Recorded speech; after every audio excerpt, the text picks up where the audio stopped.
da postoji u Štanbergu jedno mjesto, malo bosansko nasilje. Neće biti problema ako moj voditelj kaže.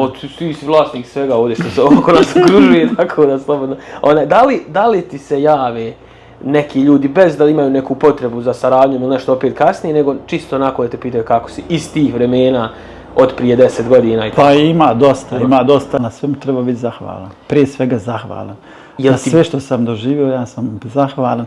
Jer da nisam to doživio, ja vjerujem da ne bi bio to što jesam. To ti isto kao u teretanu kad kreneš. Znači, kreneš u teretanu, jel tako? Hoćeš da imaš veći lijevi obraz, jel tako? Onda moraš lijevi obraz malo više. Tako, to sam ja to doživljavao uvijek kao vježbu. Dobro. Znači, što više oni to meni, ja imam osjećaj više tijegova dobijem, tako reći, i više napredujem. Razumiješ, jer ti ne možeš naučiti plivat u pličaku. Da. Ti možeš naučiti plivat u brzaku, da, u valovima, razumiješ, u svim tim situacijama koje te dovedu u neugodnu situaciju.